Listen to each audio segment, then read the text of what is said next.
Hello, everyone. I am Max Vilhard, and here with me is Alex Super. Hi, everyone. Alex is an extremely successful YouTuber. He's got 2 million subscribers. It took him only 3 years to get there. Alex and I have created a series of video lessons that we want to share with you. 1 million subs in 1 year.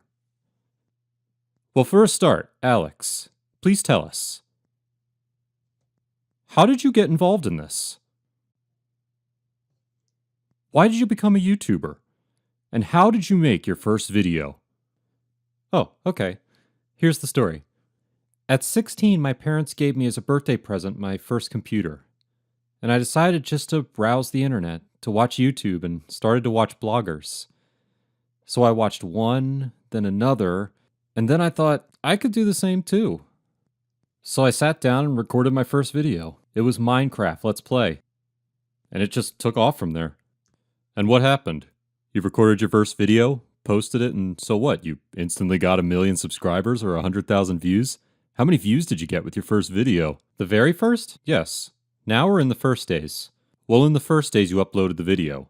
You probably thought, oh, now 1 million people are going to watch it. Everyone will subscribe to my channel. Or how did it go? Was there at least 1 like or at least 1 view on the first video?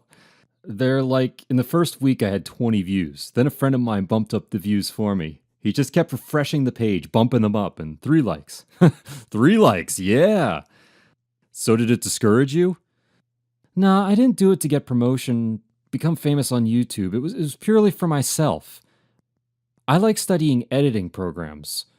So all that just for myself, and later it all became it just grew. I see. And that very first video, now does it have lots of views and likes? 2 million. 2 million. Cool. It was my first one that started growing. For some reason, after a month it began to collect views. I looked and there were 30,000 and 60,000 views. And by the end of the year, there was something like 2 million. Yeah, I see. Interesting. And what's that video called? It's for the people watching us. They will probably want to watch it later. How can you find it? Surviving in the Minecraft world with hardcore modes. I see. All right. I'll watch it later too. Okay, very interesting. And when you were recording your very first video, which mic did you use? What did you even know about it? I knew practically nothing. I went to a special store, bought myself a web mic for 300 rubles, put a sponge on it. I can even show it. It's lying around here somewhere right now. Yeah, it's interesting. Show it, sure. It fell. I mean the screen just fell. I see. Okay, I put the mic somewhere. Damn, it was an ancient cool mic.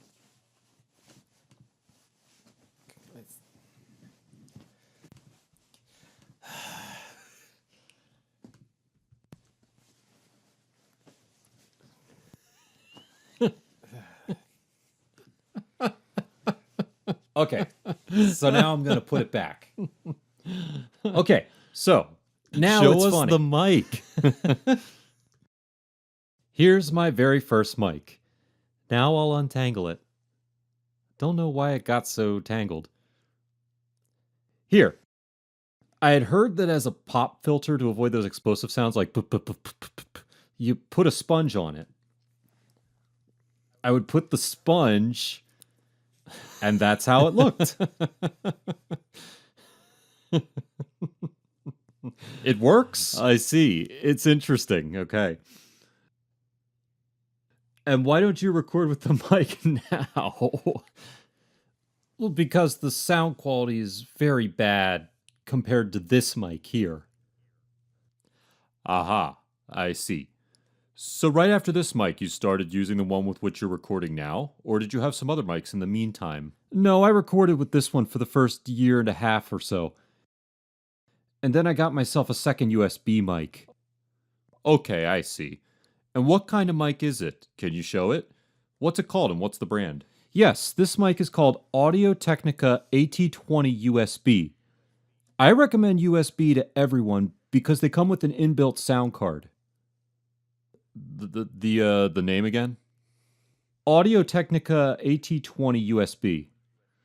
Audio-Technica AT20 USB. Okay, is it written on it somewhere to show it? Yes, it is, if you can see it. All right, I see Audio-Technica AT20 USB. Good, I see, cool. Well, I will honestly say that I tried to record with such a mic, and I really want to see that first video of yours. Because when I tried to record with this kind of mic that you used with a sponge, nothing came out of it. The sound quality was so shitty that I immediately started looking for another mic. I found one that was more or less what I needed, the cheapest. It's the Blue Snowball mic. So I'm really curious to see your first video, what kind of sound quality it has. Well, it's worse than in my current videos, of course. But there's no sense buying super expensive mics, I'd say, because you can buy a very expensive mic. Like, I bought a cool mic, and for the first few months I thought, so why is the sound quality so shitty? I just couldn't set it up. It took me a long time to understand how to do it. So the sound quality was worse than in the first one? At first, yes, until I learned how to use the mic properly. I see. Interesting. Listen, it's great. Here's my next question. Tell us, please, which camera did you use to shoot your first video, what you recorded them on, and what do you use now to shoot videos? Yes, I have it all here. Turns out it's here, lying on my desk. Oh, right. And I have more Great. even in the drawers. Just a sec.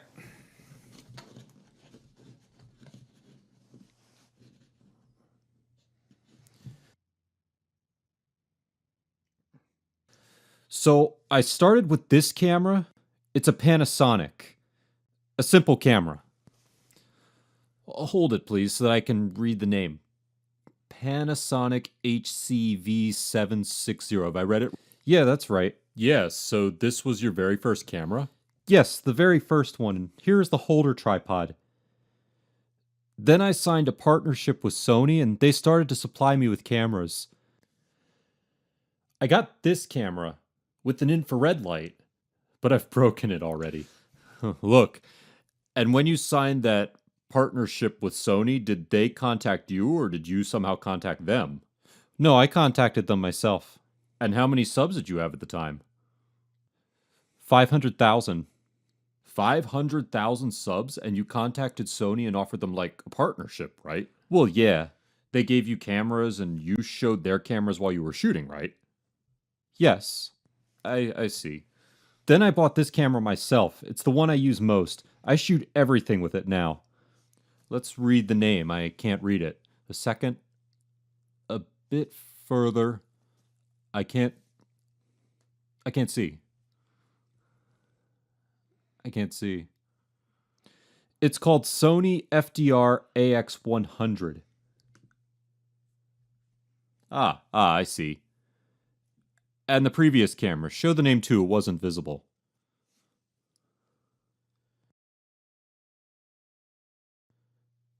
I don't know.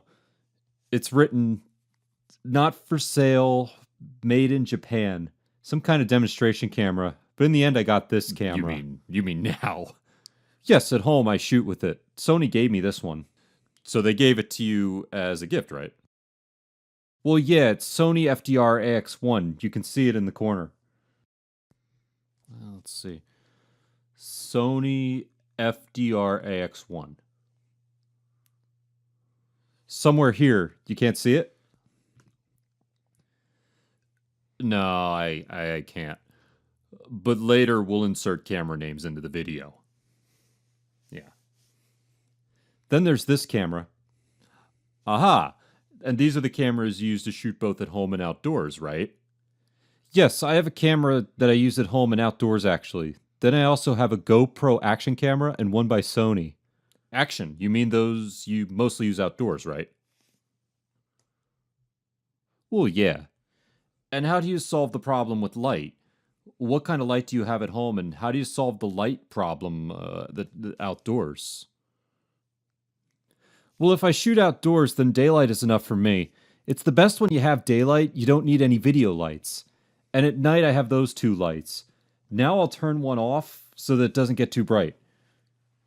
Here it is. Sometimes I put it on a tripod. Okay. Okay. How much does it cost, and where did you get it? Do they sell them in IKEA? This is a Yongnuo YN160. Here's the name. Yongnuo YN160. Okay, I see it. I bought it in a photo store for $50. And the other one somebody gave me, I can't remember anymore. It's small. It's called Yongnuo LD160. I see. All right. All right, thanks. I forgot to ask when we talked about mics. When you shoot outdoors, which mic do you use to shoot outdoors? I have a good inbuilt camera, so when I shoot with this one or with this large one, I use the inbuilt mic in the camera. So you get a good sound quality, right? Yes, expensive cameras have good mics, so it makes no sense to use a lav mic or something else. But I do have a lav mic too. I even made a special cover for it against the wind. Ah, I see. And when did you use that lav mic? I don't know, last year I guess. So you used it before, right? Well, yeah. And what kind of lav mic is it? Which brand? Does it work well? Do you advise to use it or not? The brand is AIWA. It's a normal standard lav mic, sold in any store for $5. In El Dorado, for example. What kind of stores they have in America, I don't know. They're all the same quality. All lav mics in the price category under $15. I see. All right. Now tell us, which video did you use originally? And which video editor do you use now? And why? For beginners, I'd like to recommend the Camtasia Studio Video Editor. I started out with it because it has the most simple interface, no frills. So you can't get confused, you can't click anything wrong, you'll learn easily. But then, of course, I advise you to switch to something more professional. Such video editors as Sony Vegas or Premiere Pro. I use Adobe Premiere Pro. Okay. Tell us what the difference is. Why do you say more professional? Does it have more options or something? What does Camtasia Studio lack that you couldn't use all the time? Camtasia Studios has a simple interface. It's an advantage. But very few features, and they are of amateur quality, so there are simple transitions, some simple sound effects. And Premiere Pro has many different effects and an interface that's hard to understand. If you start with it, it'll take you a long time to learn. And I switched from Camtasia Studio and understood it all very quickly. I see. So, if we don't count the complicated interface, then it just has many more effects, right? Yes, tons of effects. And there are all sorts of different transitions, right? Yes, and in Premiere Pro you can install plugins. They are add-ons that add tons of other functions. In Camtasia Studios, as far as I know, you can install plugins. I see. What do you use there that you didn't have in Camtasia Studio, for example? I use the Digital Anarchy plugin. To put it simply, I use a plugin for retouching mostly. A retouching plugin, right? Then for color correction, I use Mojo and so on. And I've installed tons of cool transitions. So, color correction, retouching, and transitions. The most important thing is the color correction in a video. Okay, thank you. Is it okay so far or not? It's Because it seems great. to me like I sound stupid. Or is everything okay? I have another question. What advice can you give to beginners who are just starting out? What hardware do they need to have at home to make, so to say, a small home video studio? Who do you have to buy? What do you have to do? Some kind of a basic light source, at least like that light I showed you. Then an average mic and a background. That's all you need, more or less. Oh, and then you need a camera, but not a very cheap one. Because now on YouTube, I mean, no matter how good and cool your content is, you have no chance on YouTube unless you have good quality. You need a camera, the camera has to be good. The rest can be worse than the camera. Okay. And I guess the most important question for beginner YouTubers is how to get 1 million subs. What do you have to do? What's the most important thing? What can you recommend? You mean what I did to get almost 2 million subs? Putting it simply, I just recorded videos and watched how the audience reacted. So when I was shooting earlier in the first year, then I didn't have any particular topic. I was trying to feel the stream. I would shoot one video, then shoot a video on a different topic, and I started looking where people would click more and started shooting videos only on that topic. Bit by bit, YouTube started to promote my videos. I didn't even buy ads from anybody. YouTube itself promoted me. The only important thing is to watch the audience and how people react to your videos. Look, I don't quite understand. Let's say I've just begun making videos on YouTube. I know people who are just starting to make videos on YouTube. Creating your own channel on YouTube is relatively easy. You go to the site, perform a few simple actions on YouTube, and here you go. In 10 minutes, you have your channel. Then you make the first video, upload it, and wait. And wait. You can wait for a month. You can wait for 3 months. And for a long time, you'll have, I don't know, 1 view and 1 dislike. You can't do anything with one video. You have to shoot and shoot. The first 3 months I was shooting on bare enthusiasm. I had 20, 30 views on my videos. Then somehow YouTube gradually started to promote my content. Actually, the most important thing is to know what you want to shoot. There are 2 options how you can start to promote your content, or rather where to shoot. One, you can come up with an original idea and shoot it, then you have a chance to grow. Or 2, you can take something that's already trending, what others are shooting, but do it better. There's this option. But when you started, you didn't know any of this. If I got it right, you were just shooting all kinds of videos, tried different topics, tried this way, tried that way.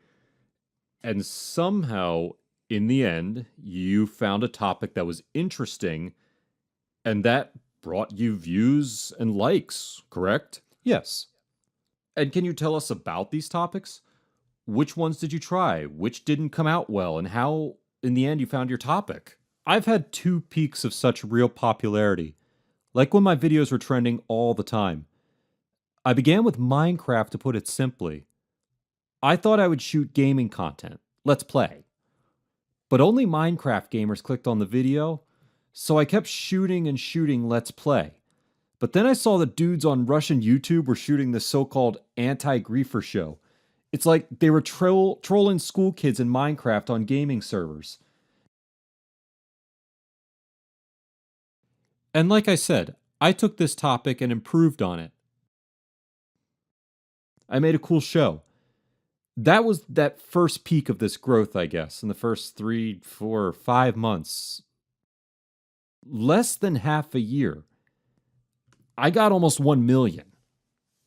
In 3, 4 months, 1 million subs or views? Subs. So let's say I had something like 50,000, then 60,000. Then suddenly I looked and it was like 100, 150,000. And I kept getting 5,000, 6,000 new subs every day. Okay, so you'd shoot one video, then like every single day you'd shoot a video on this topic? Sure, it was a system. I had a weekly video series. How often did you post videos from this series? Once a week, right? Yes, once a week. And in 3, 4 months, you got 1 million, right? Yeah, something like 900,000. But then I started to notice that the topic was getting like people were getting fed up, bored with it. There were less views, less subscriptions. So not 5,000 a day, but just 1,000, 2,000 a day. I decided to add something new, move away from gaming. I had this hobby. I used to go to abandoned places before, the so-called stalker content. I started shooting it and made a sort of horror show out of it to scare people, like to make a sort of action films with horror with a story. So I was shooting again with a system without any growth, and there were 50,000 views, 100,000. And in 3-4 months again, this system content bore fruit. And again, growth started. And now it's from this content that I get growth. And from this abandoned places content, more or less, what was the speed? You were not getting subs so fast anymore? No, it wasn't like that. About 2 years, I got the second million. Almost the second. Okay, so it's like the first topic. I forgot how it's called. Minecraft Anti-Griefer Show. Anti-Griefer Show. I got it. Well, I guess those who play Minecraft, they probably know it. But I don't play Minecraft, and probably many of our listeners don't play Minecraft either. Just tell us in a couple words, what is this Anti-Griefer Show? It's kind of... There's this game, Minecraft, and there are gamers playing it. And it's like... one player can make life hard for another player. He can kill him, destroy his house, steal his resources, make something explode. And the Anti-Griefer Show, we kind of punish griefers, those who damage other players' property on the server. I call this guy on Skype and start destroying his house using admin rights. Like that. He can't do anything. He gets mad, freaks out. And I record it and put it on YouTube how he's freaking out. It's sort of a very humorous content. School kids that get mad. Okay, I see. All right. And so then, for that abandoned places stuff, like, your growth rate was better and higher than this show, right? Let's say it was of better quality. While before they just subscribe, there were lots of views, but there wasn't such a feedback from the audience. So they'd click on a video, watch it, and forget. And now they really watch my content, wait for each new video. And it's this show they really like, the abandoned places content I shoot. I can't remember if we explained about the abandoned places. What do we mean? Especially for translators. In English, there's this expression, abandoned place. Abandoned places. It means places that have been abandoned, all sorts of old places. Yesterday, Alex went to some military bases, if I got it right. Yeah? Tell us about yesterday. What did you find? What are you shooting now? We'll have a show in a few days. Me and a friend decided to do an extreme outing to a guarded, abandoned military base. It's half abandoned, but there are still guards. They're guarding something there. Hard to say what. We got in, climbed over the fence, walked past the guards, past their booth, crawled past the dogs. Then we spent the night there. Something creepy was going on in those houses. I mean, something supernatural. And before dawn, when we were leaving, we found kind of a shed. And there, this whole floor was covered with human bones. I even took a video. In any case, you're going to see it. The whole floor is littered with rotten bones. What kind of spooky stuff went on there before? I don't know. Kind of crazy. With meat on them, right? Yes, with rotten meat. As if they cut them in pieces and scattered those bones. We were all shook up. We were already heading out. And the guards busted us. We had to run away and hide in the cellar because guards normally... In Russia, security people are very mean. They can just beat you up, break the cameras and stuff. And you recorded everything, right? Yeah, we recorded everything. Yeah, well, of course. It'll be interesting to watch. We also do just extreme content. Roofing, digging. Digging means underground. That is, we go down into the metro, cellars, catacombs. We explore them. Roofing means high places. We roof hop. It's that kind of content that I mostly shoot now. I like it myself. It keeps life from getting boring. And the audience liked it as well. Kind of shit for young people. Yeah. Yeah, it's all very interesting. I've just remembered. I wanted to say that Alex organized a meeting with his fans, his subs. If I got it right, you published a video on your channel and 500 people came to the meeting, right? I arranged a get together on some square in Moscow. Tons of people came. I had a prize draw. I threw a t-shirt with my print into the crowd. People gave me lots of chocolates, but then the police came and started driving us out. Like we were doing an unsanctioned manifestation or something, so we had to go away. And when did you drink vodka? Or did you drink it right on the square during the unsanctioned manifestation? No, we didn't drink vodka. It's just that you told me that once you met with your subs to drink some vodka, or not? Yes, you did say it the last time. But that wasn't a meeting. It's just me and some subs went to someone's place, something like that. It wasn't a get together. It was just a small group. Okay, great. And here's a question that probably interests everyone. To be honest, some time ago, it came as a real revelation for me that a YouTuber earns huge loads of money. Because I read in the Western media, in Forbes magazine, for example, that PewDiePie earns $15 million a year. Then I read many other analytical articles like the Business Insider. They wrote about a female YouTuber, I can't remember her name, who has 1 million subs. She earned like almost nothing, $20,000 a year or something like that. So after reading all those American articles, I came to the conclusion I decided for myself that YouTubers don't earn anything, that it's all rubbish about PewDiePie, that he earns $15 million a year. Recently, one guy I know in Russia told me that we have this Russian YouTuber. His name is E1 Guy. And he knows him in person, that they hang out. And he told me that this E1 guy earns around $20,000 a week. No, not dollars, 20,000 euro a week. And to be honest, I was shocked by those figures. I wanted to ask you, how much do YouTubers really earn? If you have 1 million subs, what kind of income can you expect? Is it true that 1 million subs, like being a YouTube star, brings so much money?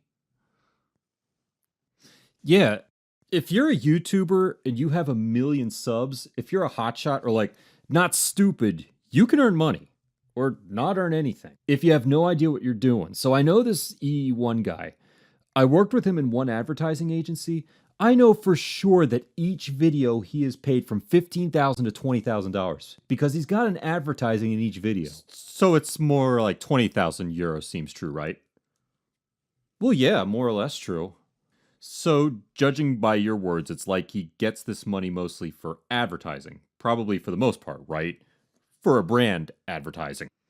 I advertise brands too, but since I don't have 10 million subs, but only not even 2, but less than 2, almost 2 million.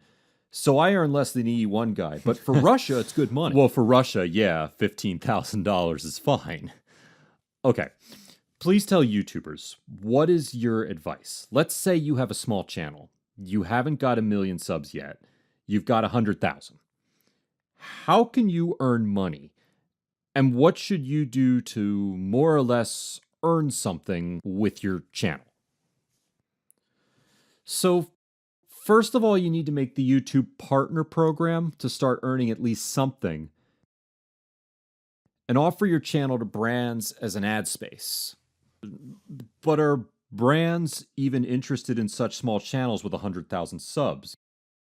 Yeah, sure, they're interested. Because on such small channels, advertising is very cheap. You can buy from a big one for loads of money or from a ton of small channels, but for less. The profit will be the same or even better. And what other ways are there? What do you use? Tell us how you monetize your channel. As far as I understand, you use Google AdSense. You work with some advertising agency that finds you clients for advertising their brands. Do you use any other ways to earn money? Actually, I have my own project. It's gaming servers for my subs. They play there, and it has a donation system for buying game privileges, and they buy them. So you mostly use three methods, right? I mean, AdSense, brand advertising, and my own projects. And what brings you more money? My projects. Your projects bring you most of the money, right? Well, yeah. And least? And least AdSense and the partner program. What kind of affiliate program? It's just that you haven't mentioned them. I have an affiliate program with a Russian company. Before it was VSP Group. Now they've changed the name. Now it's Eula. And what do you promote to your subs in this program? Nothing. I mean, it's ads that are shown before my videos regardless. It means I don't put it there, YouTube does. Ah, so you call that an affiliate program too, I see. It's just that an affiliate program, usually on the internet, it means something else. When you take somebody else's product, insert a link under your video or videos, and when someone clicks the link and then buys the product, you get a commission. When you said affiliate program, I thought you meant that. Yes, it exists too, but I don't use it. There's just this partner program for monetizing videos. Well, that Google AdSense, I see. Well, not directly with Google AdSense. I work through an intermediary like VSP Group or Eula. Okay, I understand. And why don't you work directly with YouTube partner programs? Because there are less risks to work through an intermediary. They remove your strikes, they give you a free music library for your videos, pay for various popular services for you, like Vidac and so on. Plus, the tech support for any issue is very convenient. Okay, I understand. You use the Vidac service, right? Sometimes to see the stats. What other services can you recommend to beginner YouTubers apart from Vidac? Well, that's it, really. I don't use anything else myself. Well, on the whole, I'd say that's it on my part. I don't have any more questions. Perhaps you want to tell us something about yourself or wish something. Remember yourself when you began. In order to wish something to beginners, what's the most important thing? Let's say someone is just starting out. I think it's really hard to do it on your own in the beginning. And when you make your first videos and there are 3 views and 5 dislikes, it must be very hard to go on when nobody watches your video. Maybe many don't like them. I don't know. What can you advise them to do? Well, if you have money, then buy ad space from a popular blogger. If you don't, then keep shooting. And the most important thing is collaboration. So you have to find YouTubers of the same level with you. For example, you have 500 subs, you find one like you and write to him, let's shoot a collaboration, meaning a collaborative video. There's an audience exchange. He grows and you grow. And then you find those who are bigger, you offer collaboration to him and so on. Audience exchange is the most important thing. Yes, I used it for the first 6 months. And it helped to grow to which level? To 50,000 subs. Ah, so thanks to collaboration, you grew to 50,000 subs, right? Yes, I see. And what other tricks have you used? Can you remember? I asked my subs to put more likes and write more comments because it helps to promote the video to the top. You asked them in your videos, right? So what you did was, it's just that I studied, looked at other YouTubers. Some of them got a huge growth of their base by posting all sorts of links on the internet, information about their channels. So you didn't do any of that? No. So it's like your first breakthrough was collaboration, right? And then you got into the flow, found it with Minecraft when you grew to 1 million in 4 months. Yes. And if I get it right, you constantly... It wasn't like you'd post one video, then relax for 3 months. But once you started, you made at least 1 video a week, sometimes even more, right? For the first 2 years, yes, now it's less because now I do lots of serious editing. So it's not just me anymore working on the videos, but a whole team. Me, my partner, then we hire a cameraman. It takes a lot of time, so videos come out less often. But the main thing, I mean, it's not to make long pauses, because you can take a break for 2 months and then shoot a video. But then you see that before you had 1 million views, then bam, and you have just 500,000. So the audience starts to forget you. You have to keep shooting videos or YouTube will forget about you. That's the main drawback of YouTube. No days off, no breaks. So shoot constantly. I see. It's very difficult to win back the active audience that you've lost while you were having a break. Listen, it's great. Well, I don't know. Let's wrap this up. And for myself, I want to wish everyone who is starting their own channel that when you begin to make the channel, the important thing is don't give up, because there will be difficulties and sometimes you will fail. Like Alex said, you have to keep posting videos all the time, ignore the trolls, and believe that you're going to succeed. I wish you luck. Hope you'll achieve what you want, that you'll have 1 million subs in 4 months like Alex. That's it. Bye. Good luck to all beginner YouTubers. Goodbye, everyone. Bye-bye.